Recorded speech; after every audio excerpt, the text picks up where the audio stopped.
Puasa kan termasuk tadi rumusnya bersih-bersih diri kita, pikiran kita, hati kita, jiwa kita. Kalau sudah bersih, lebih mudah menangkap isyarat ilham cahaya dari Allah. Lebih mudah kita berkomunikasi dengannya.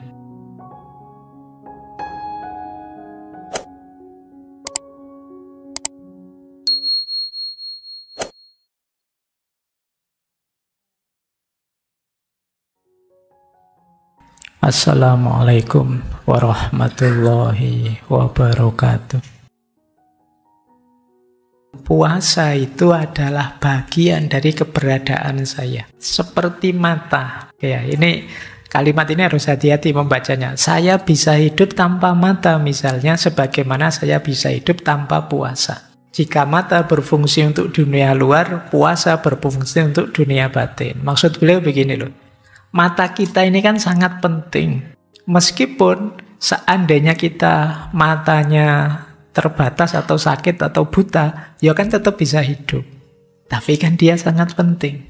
Hidup minus mata, itu kan kita susutnya banyak, kurang banyak sudah. Kita tidak dapat melihat indahnya dunia ini. Ya tetap bisa hidup sih. Sama kayak kita hidup tanpa puasa. Tanpa puasa, ya bisa hidup kita. Tapi ada sesuatu yang sangat penting yang hilang. Itu maksudnya quotes ini. Seperti mata, ya kita bisa hidup tanpa mata. Jadi kata beliau seperti halnya kita bisa hidup tanpa puasa. Tapi ada banyak hal penting yang hilang. Nah, jadi ya kalau mata untuk dunia luar, kalau puasa untuk dunia batin. Hari ini kan sering teman-teman yang Gen Z dituduh, dikritik, wah Gen Z itu lemah, mudah depresi, mudah galau. Coba kalian yang merasa begitu, latihan puasa untuk membereskan dunia batinnya. Tapi puasa yang serius ya, jangan puasa yang sekedar ndak makan, ndak minum. Nanti ndak makan, ndak minum tapi ngerokok. Nggak makan, nggak minum, tapi puasa yang serius, sampai ke pikiran, sampai ke batin. Kemarin yang detox pikiran seperti disangsi, atau pembersihan jiwa dari keterikatan dan lain sebagainya. Mungkin nanti kalian akan menemukan sesuatu manfaat dalam hidup. Baik, di zaman dulu saya di pesantren sering sama Pak Yai diminta puasa. Di luar bulan Ramadan, puasa ini, puasa itu. Dalam budaya Jawa ada bahkan istilah puasa macam-macam. Ada poso mute, poso ngalong, poso ngerowot, poso ya macam-macam. Kalau beliau yang Hindu ada banyak. Orang Hindu itu ada beberapa puasa yang terkenal, misalnya ada Karvachot. Karvachot itu puasanya istri agar suaminya selamat, sehat, sejahtera. Nanti ada namanya Ekadasi, puasa di hari ke-11 tiap bulan. Dan masih ada beberapa, ada puasa di waktu Dussehra. Dussehra itu puasa ketika untuk merayakan kemenangannya Rama atas Rahwana. Jadi nanti ada puasanya namanya Dussehra. Baik. Jadi puasa sangat penting untuk hidup kita. Sebagaimana mata, meskipun tanpa mata sebenarnya ya kita bisa hidup, tapi kualitas hidup kita jauh. Sebagaimana puasa, tanpa puasa kita bisa hidup, tapi mungkin kualitas hidup kita rendah. Kita lanjutkan, ini masih awal. Menurut Gandhi, puasa fisik yang tidak dibarengi puasa batin niscaya akan berujung pada kemunafikan dan bencana. Ini puasa fisik tapi tidak puasa batin, itu kan berarti ada dua kubu dalam diri kita yang tidak sinkron jalannya. Nah, dua orientasi yang tidak sama itu kan seperti munafik. Luarnya kelihatan tirakat tapi dalamnya hura-hura. Nah, itu berarti puasa fisiknya, batinnya tidak puasa.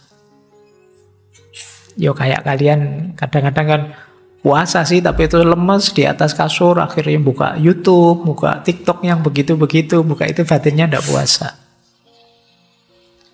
Nanti ngabuburit nunggu buka puasa sambil gibah di pinggir rel kereta misalnya, ya bodoh, itu batinnya tidak puasa. Jadi batinnya harus puasa, biar diri kita tidak, kalau diversikan di kategorinya tidak munafik. Yang satu jalan ke atas, yang satu jalan ke bawah. Kalau bisa ya sinkron. Fisiknya puasa, batinnya puasa, bahkan jiwanya puasa. Menurut beliau dilanjutkan, saya tahu bahwa sikap mental adalah segalanya. Sama seperti doa, mungkin hanya sekedar intonasi mekanis seperti burung. Puasa hanya sekedar siksaan mekanis terhadap daging. Keduanya tidak akan menyentuh jiwa. Jadi puasa kok hanya lahir saja, ndak, batinnya ndak ikut. Seperti kalau kita berdoa di mulut saja. Seperti burung yang berkicau. Ndak ada maknanya. Berdoa itu kan kita sedang berkomunikasi, meminta, memohon pada Tuhan. Tapi kalau hanya di mulut saja ya, rasanya kayak rekaman saja. Rasanya kayak burung saja yang bunyi, tidak ada maknanya. Kadang-kadang kan kita sering begitu, berdoa itu saking ngapale doa, sampai kita lupa kita itu minta apa. Pokoknya habis sholat, apa hamdan yuwafi ni'amahu terus sampai terus iki mau minta apa to ya sama Allah, ndak tahu rutinnya begitu. Yang penting diawali sholawat akhirnya Robbana Atina gitu aja loh Pak. Itu Robbana Atina pun kita sering tidak menghayati apa sih yang kita minta. Hasanah itu apa? Kebaikan jenis apa yang kita minta pada Allah? Dunia hasanah dan akhirah hasanah. Apa jenis kebaikan yang berbeda antara dunia dan akhirat? Atau yang seperti apa? Kalian tidak pernah kan membahas sampai sedetil itu, pokoknya hasanah Pak. Jadi kita tidak sadar yang kita minta apa. Kita tidak tahu sedang berkomunikasi dengan siapa, pokoknya kita ngoceh saja. Kata Gandhi seperti burung. Nah, orang puasa itu kata beliau ya sama sih seperti itu. Seperti orang yang sekedar menyakiti dirinya. Kan ada hadis itu yang bilang berapa banyak orang puasa kamin so'imin laisalahu min siyamihi ilal ju'wal atos. Berapa banyak orang puasa yang tidak dapat apa-apa selain lapar dan haus, selain menyakiti dirinya. Padahal tujuan puasa tidak di situ. Tunggu saja nanti sebentar lagi bulan Ramadan dalil-dalil itu keluar lagi. Ya, cuma tidak pernah kalian renungi. Ya, karena sudah terlalu rutin itu, jadi mengalir berjalan begitu saja. Baik, jadi ayo puasa lahir dan puasa batin. Jadi satu paket yang lengkap. Meskipun beliau terus bilang begini, meskipun saya menanggung rasa lapar dan banyak ketidaknyamanan lain karena berpuasa dengan gembira, jangan seorang pun membayangkan bahwa saya tidak menderita. Puasa-puasa ini dapat ditanggung hanya karena puasa itu diperintahkan oleh kekuatan yang lebih tinggi. Dan kemampuan untuk menanggung rasa sakit juga berasal dari kekuatan itu. Jadi kata beliau begini, saya menyarankan banyak puasa, saya sendiri banyak puasa, tapi jangan dikira terus enak loh. Ya tetap saja namanya puasa tidak enak, antara tidak makan dengan makan tetap enak makan. Jujur saja begitu, tidak usah gaya, wah biasa Pak saya puasa itu ya tetap. Kita kan sering gaya begitu. Padahal di antara hikmahnya puasa itu kita sadar betapa beratnya orang tidak mampu kan itulah. Kalau kita tidak merasa berat sama sekali, kita tidak ketemu hikmah itu. Ya jujur saja ya berat Pak, ngomong ndak makan, ndak minum pagi sampai sore, itu kan berat. Gandhi juga bilang, jangan dikira saya senang-senang, ya tetap berat. Cuma karena yang merentah itu dia, yang di atas, dan juga yang memberi kekuatan sehingga saya mampu puasa adalah juga dia yang di atas, maka puasa itu bisa kita maknai menggembirakan meskipun pahit. Jadi pahit kan tidak selalu menyedihkan. Banyak orang mencari pahit untuk obat. Kayak jamu itu kan pahit dicari, tapi dalam rangka biar besok sehat. Sama, puasa itu tidak menyenangkan, tapi ini untuk obat. Apakah itu tubuh kita, pikiran kita, juga jiwa kita. Maka tidak usah terlalu banyak kalkulasi. Kalau mau ingin puasa, puasa saja. Insya Allah kuat kok. Wong kemarin 1 bulan kuat. Tahun lalu. Tapi kan ini sebentar lagi. Tahun ini kita puasa. Jadi minimal kita wajibnya saja Ramadan itu sudah luar biasa. Meskipun kalian sering bercita-cita. Sekali-sekali Senin Kemis, Pak. Sekali-kali ya berhenti di cita-cita biasanya. Coba kalian sendiri bikin rumus puasamu sendiri, tirakatmu sendiri. Temukan kemuliaan dari situ. Berat memang. Apalagi kalau kamu mengistiqomai, apalagi kalau kamu mengambil paket-paket berat, paket 40 hari, paket Nabi Dawud, paket. Ayo. Senin Kemis ditambah 3 hari Ayamul Bid sudah berapa? 8 tambah 3, 11. Terus nanti apalagi kalau ada puasa sunnah apa gitu. Kalau kalian mau. Tantang dirimu ya. Latihan tirakat. Baik. Ya memang berat kata Gandhi, tapi tidak usah khawatir karena yang menyarankan dia yang maha kuasa, maha kuat, dan yang memberi kekuatan juga dia. Maka kita pasti mampu menanggung rasa sakit itu. Oke, ini masih konsep-konsep dasarnya, biar kita sadar dulu apa dan bagaimana puasa. Di salah satu quotes-nya, salah satu tulisan beliau menyebut begini. Puasa itu hanya dapat dilakukan oleh seorang pecinta. Bukan untuk memeras hak-hak, tetapi untuk memperbaikinya. Seperti ketika seorang anak berpuasa untuk seorang ayah yang peminum.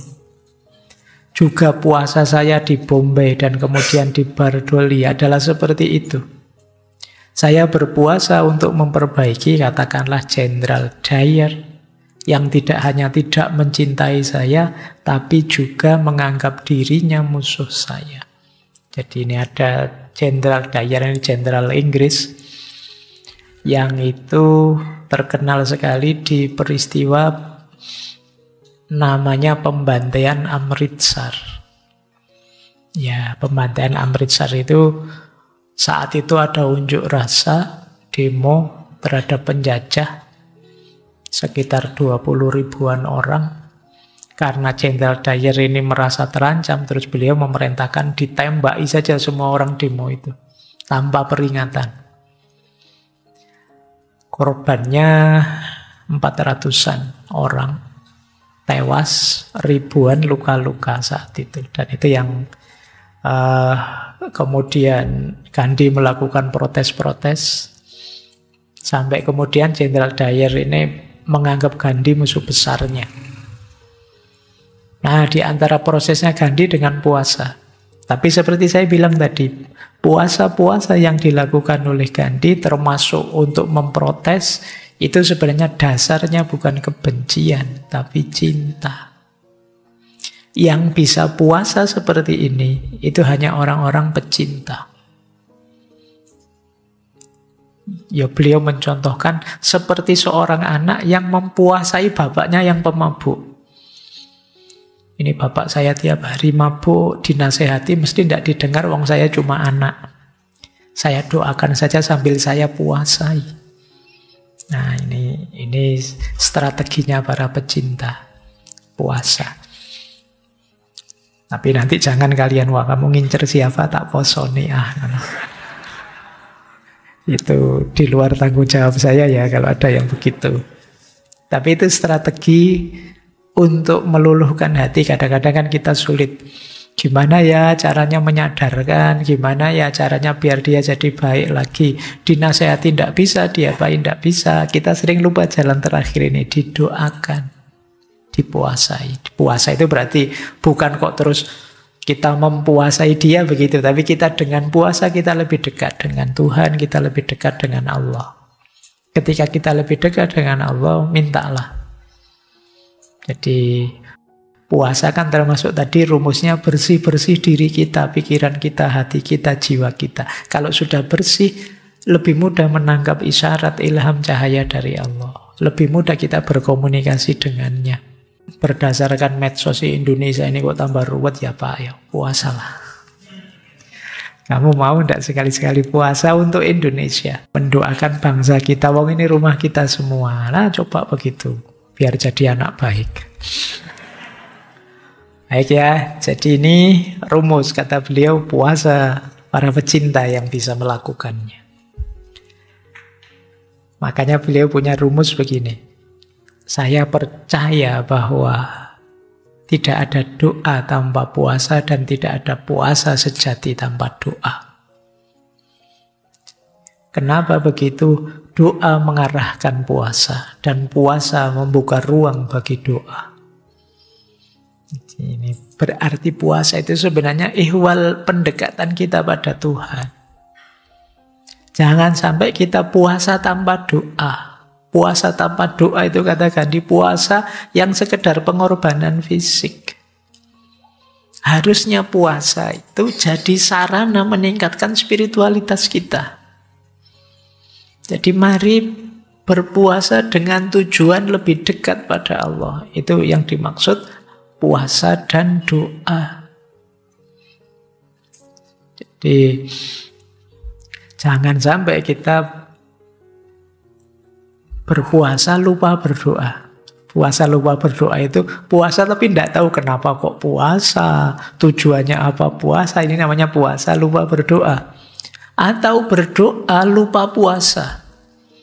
Minta terus tapi tidak mau tirakat, pingin enak terus, pingin nyaman terus, pingin diberi fasilitas terus, tidak mau tirakatan. Ya berdoa sih minta terus. Ini jiwanya kotor tapi terus ngotot minta berdoa. Ya kemungkinan dikabulkan. Tapi kata Gandhi ya sebenarnya doa yang sejati ya dengan puasa. Puasa yang sejati harus ada unsur doanya.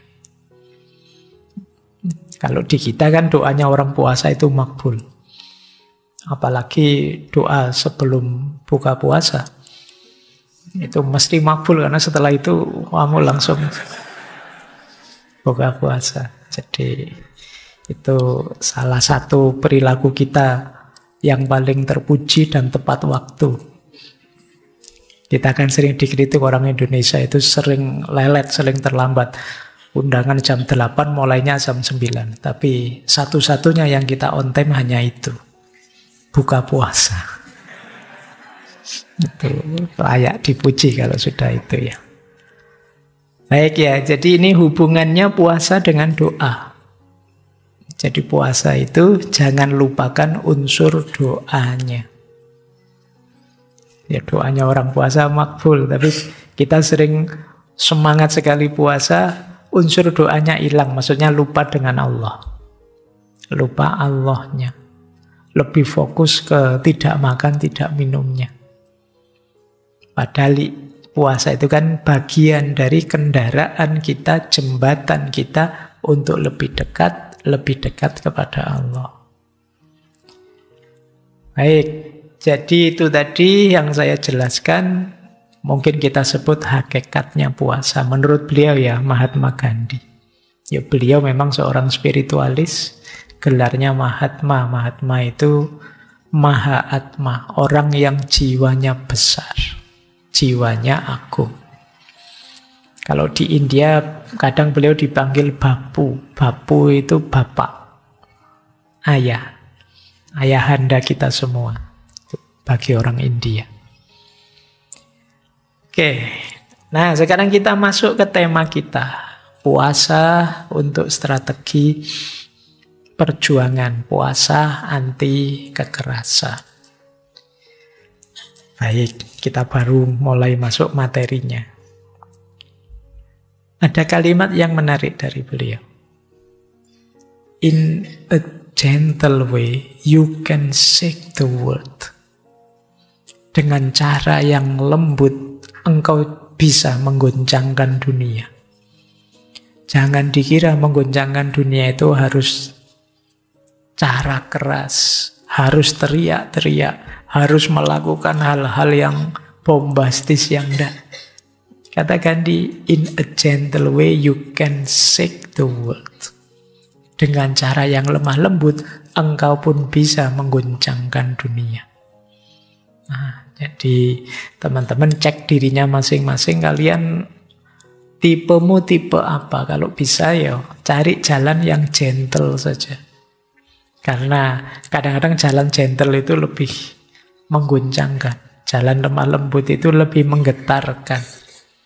Ini nanti dicontohkan oleh Gandhi dengan puasa-puasa beliau. Jadi beliau kalau protes puasa. Dan itu semua puasa yang beliau lakukan sukses. Ya karena mungkin puasanya tadi nyambung dengan doanya, selaras dengan frekuensi jiwanya. Sehingga tujuannya tercapai. Mungkin beda dengan kita ya. Kalau kita kan masih perlu bersih-bersih panjang. Tapi bisa kita mulai sekarang. Dengan cara yang gentle, kita guncangkan dunia. Dengan cara yang lemah lembut, engkau bisa mengguncangkan dunia. Oke. Minum dulu ya. Tidak apa-apa. Ini cara yang lemah lembut.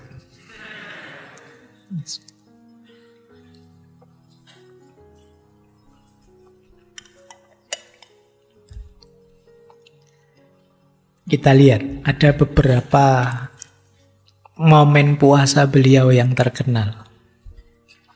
Misalnya, tahun 1918, ini beliau puasa, protes terhadap perlakuan terhadap para buruh pabrik tekstil di Ahmedabad. Jadi saat itu di sana, Inggris dan mungkin para pengusaha pabrik tekstil di sana itu sangat kejam pada para pegawai pabrik tekstil. Yang dipekerjakan ada orang tua, perempuan, anak-anak, dan diperlakukan dengan sangat tidak manusiawi dengan gaji yang sangat kecil. Itu yang membuat kemudian Gandhi protes. Jadi cuma protesnya tidak dengan demo turun ke jalan atau mengganggu-ganggu, tidak. Protesnya dengan puasa. Nah, cuma puasanya seorang Gandhi itu mengagetkan seluruh India. Akhirnya tuntutannya dituruti. Jadi mulai ada negosiasi-negosiasi baru menaikkan kesejahteraan para buruh. Ya, terus yang kedua, ini jenis puasa yang berbeda lagi. Kalau tadi kan untuk memprotes penjajah, para pemilik modal, tahun 1922, ini 4 tahun setelah puasa di Ahmedabad, beliau puasa lagi. Jadi beliau puasa karena merasa menyesal. Jadi saat itu ada namanya insiden Sauri dan Saura. Jadi itu ada demo. Jadi Mahatma Gandhi ini mengambil kebijakan non-kooperatif. Tidak mau saya kerjasama dengan penjajah, saya harus berjuang melawan penjajah, tapi caranya anti kekerasan. Antara lain dengan demo-demo. Demo yang tidak keras. Cuma yang namanya massa, begitu turun ke jalan, biasanya terus lepas kontrol. Yang terjadi apa? Bentrokan besar. antara demonstran pro kemerdekaan dan polisi. Pembakaran-pembakaran sampai ceritanya ada 22 polisi yang tewas. Nah, Gandhi sangat menyesalkan. Ini padahal strategi kita itu anti kekerasan, kok bisa sampai begitu? Ya karena memang psikologi massa itu kan begitu. Kalau sudah dalam kerumunan itu kadang pikiran tidak terlalu sehat lagi. Ya kayak kalian lah, kalau sedang ngumpul bareng temenmu, nanti ada lawan jenismu lewat, kamu berani sweet-sweet, tapi sendiri tidak berani kamu. Kamu grogi. Tapi begitu ada temennya, kamu jadi berani. Nah itu yang terjadi. Dan ini sangat disesali oleh Gandhi. Jadi beliau terus puasa untuk memprotes kelompoknya sendiri. Jadi kok mau kalian melakukan itu?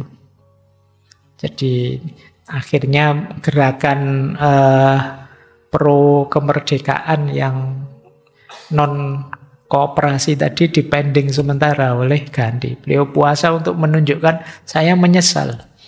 Bukan mau saya seperti itu. Jadi cuma situasi memang tidak terkendali. Jadi beliau tetap ingin menegaskan ahimsanya. Tetap harus tanpa kekerasan.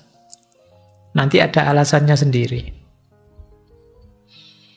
Nah, kemudian 10 tahun kemudian beliau puasa lagi, 1932. Saat ini beliau puasa menentang diskriminasi terhadap kasta Dalit. Kasta Dalit ini sebenarnya di luar kasta, dianggap paling rendah. Kalau orang Hindu kan ada 4 kasta, orang menyebutnya, kalau di tradisi Hindu disebutnya Varna. Varna itu ada Brahmana, Ksatria, Waisya, dan Sudra. Nah, di luar 4 kasta ini paling rendah orang menyebutnya kasta Dalit. Nah, Gandhi kemudian melihat ada diskriminasi terhadap kasta Dalit ini. Beliau tidak setuju dengan model diskriminasi ini. Bahwa ada kasta dimaknai profesional, oke. Makna profesional itu maksudnya, ya yang Brahmana jadilah Brahmana yang baik, yang Ksatria jadilah Ksatria yang baik, yang Waisya jadi Waisya yang baik, yang Sudra jadi Sudra yang baik. Itu make sense bagi Gandhi. Jangan campur lebih rusak. Nanti kita ini misalnya pekerja sih bukan Brahmana, tapi kalau kita gaya kayak Brahmana bisa ngaco. Yang Brahmana ya jadi Brahmana saja yang baik. Kita yang pekerja jadi pekerja yang baik. Itu sebenarnya orientasinya kasta ke situ. Tapi kemudian penerjemahannya jadi hierarkis tinggi rendah. Yang sini merasa lebih tinggi, yang situ dianggap lebih rendah. Dari orientasi fungsi geser ke orientasi hierarki. Termasuk ada yang tidak tersentuh namanya kasta Dalit, yang sering didiskriminasi, ditindas. Nah, tahun 1932 Gandhi memprotes diskriminasi, penindasan pada kasta Dalit ini. Beliau menyebut kasta Dalit itu Harijan. Harijan itu anak-anak Tuhan.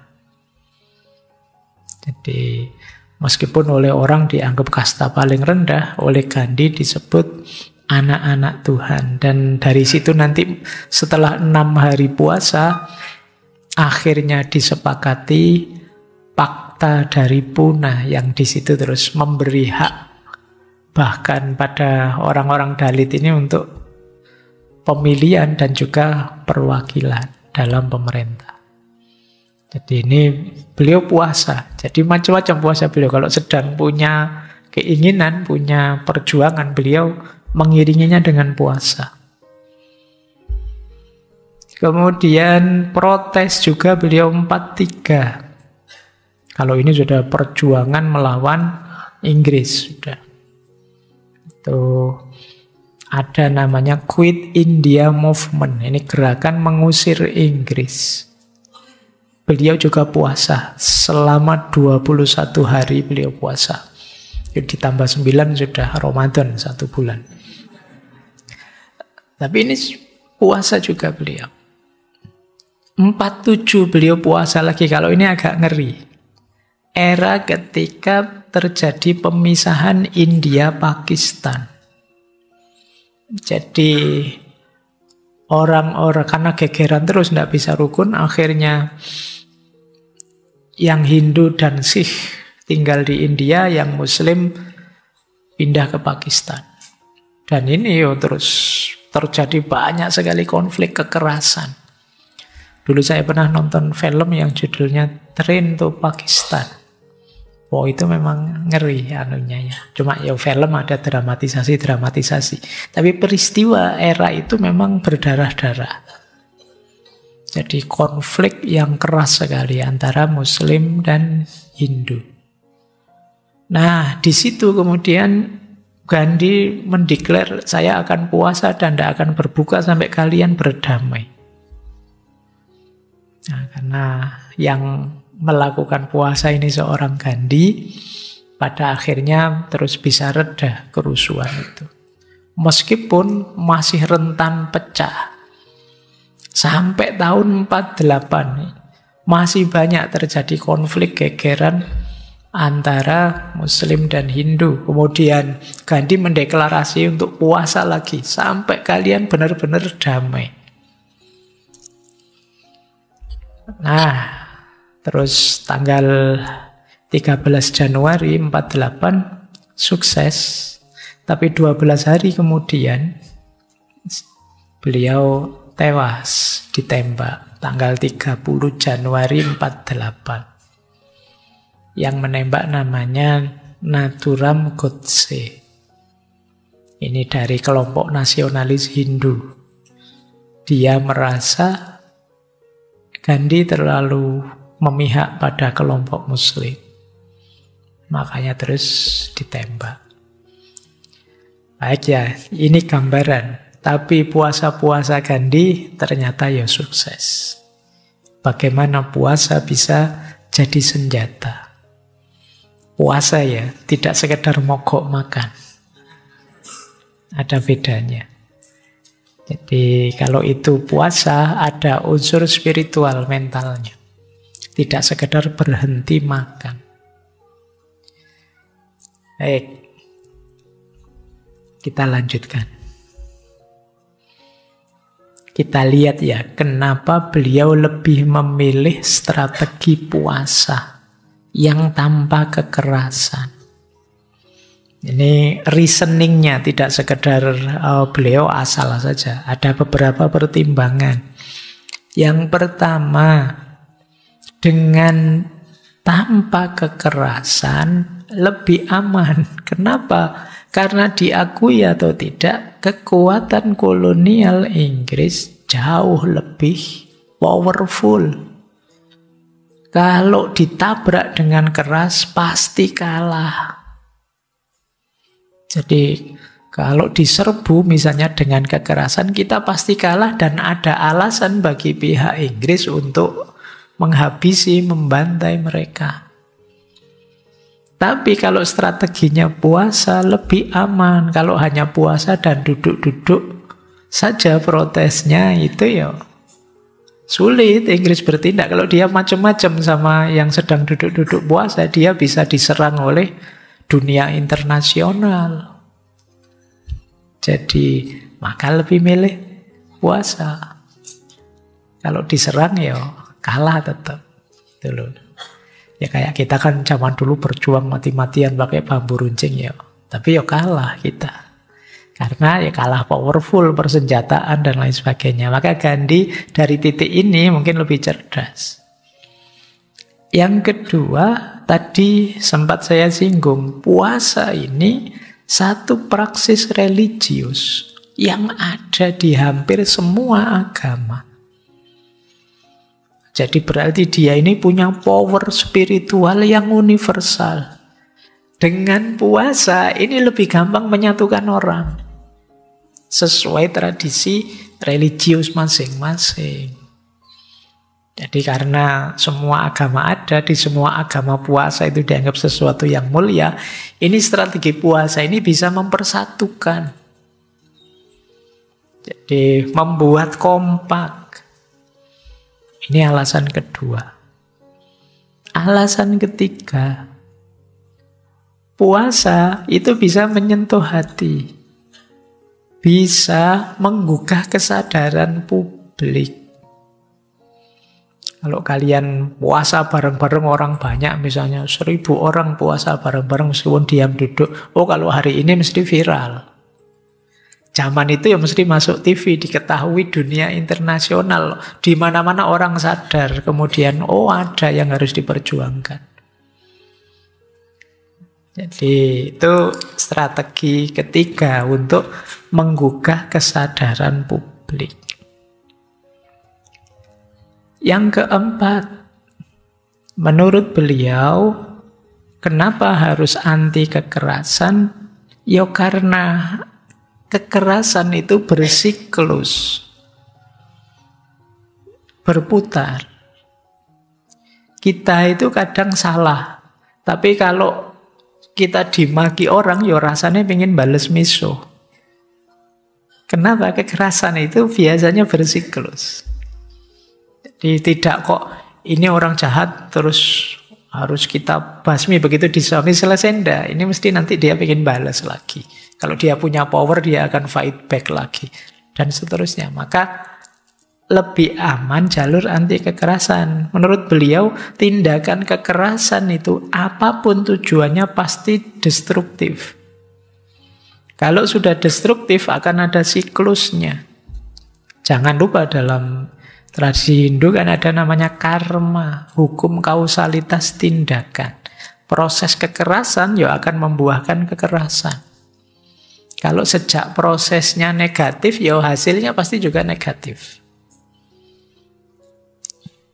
Jadi ini 4 alasan kenapa kemudian Gandhi memilih strategi puasa akan lebih efektif. Dan memang buktinya kan efektif, sukses. Kemudian India merdeka, meskipun kemudian pecah. Jadi India, Pakistan.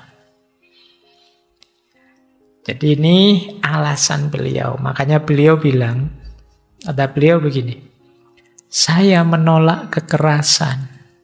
Karena ketika kekerasan terlihat membawa kebaikan, kebaikan itu mungkin hanya bersifat sementara. Sedangkan kejahatan yang ditimbulkannya sifatnya permanen. Kita ambil contoh ya. Misalnya, revolusi yang berdarah-darah misalnya untuk menggulingkan pemerintahan yang dianggap tiran maupun pemerintahan yang despotik.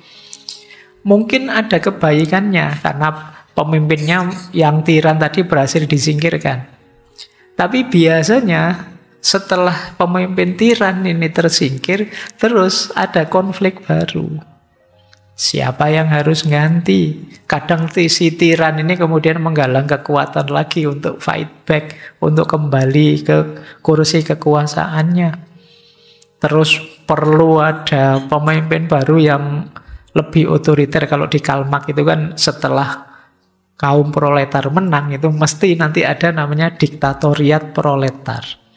Orang proletar yang kemarin tertindas, begitu dia dapat kekuasaan, dia akan jauh lebih menindas. Nah, yo lama-lama dia sadar. Tapi awalnya mesti ada itu. Itu sebenarnya yang oleh Gandhi disebut siklus kekerasan. Kemarin saya diinjak-injak, saya punya kekuasaan, ganti saya yang menginjak-injak. Itu yang terjadi. Jadi, maka beliau akhirnya yang terjadi apa? Ketidakstabilan politik yang terus-menerus. Itu contoh pertama. Contoh kedua misalnya, kita bayangkan ada rezim yang diktator, menindas dengan kekerasan. Tapi dia tidak sadar kalau dia menindas dengan kekerasan, pasti lama-lama rakyatnya tidak tahan. Kalau sudah tidak tahan, dia pasti akan berontak. Dan dampaknya akan lebih fatal. Jadi melakukan kekerasan, ya dia akan panen kekerasan juga. Itu sudah siklusnya, hukum karmanya. Atau kalau kita ingin balas dendam, kalau kita disakiti orang kan kita marahnya luar biasa, awas kapan-kapan tak balas. Begitu kita balas kan, apa mau kita setara dengan sakit saya ya, kalau bisa lebih Pak. Begitu kita ingin lebih yang sana, saya cuma gitu, kamu mukulnya gitu, coba saya balas lagi gitu. Terus akhirnya tidak ada selesainya. Itu kayak kalian waktu kecil pukul-pukulan itu loh.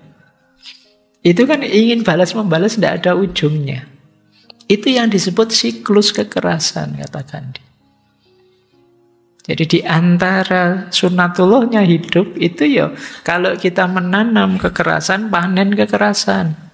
Kita menanam kelembutan, ya panennya kelembutan. Kalau tidak ingin panen kekerasan, ayo kita awali dengan kelembutan. Kita awali tadi dengan anti kekerasan. Jadi inilah alasan-alasan beliau kenapa kemudian lebih memilih anti kekerasan. Kalau kita pakai kekerasan, mungkin saja sih kita menang, mungkin saja sih ada kebaikannya, tapi biasanya sifatnya sementara. Efek buruknya itu bisa permanen. Nah, ini mungkin jadi pertimbangan kita ya kan. Dalam sejarah Indonesia banyak peristiwa-peristiwa yang mungkin memilukan, memprihatinkan. Yang itu berawal dari kekerasan, kemudian menyebar, kemudian berulang. Itu yang membuat beliau bilang, saya menolak kekerasan karena ketika kekerasan terlihat membawa kebaikan, kebaikan itu hanya bersifat sementara, sedangkan kejahatan yang ditimbulkannya sifatnya permanen.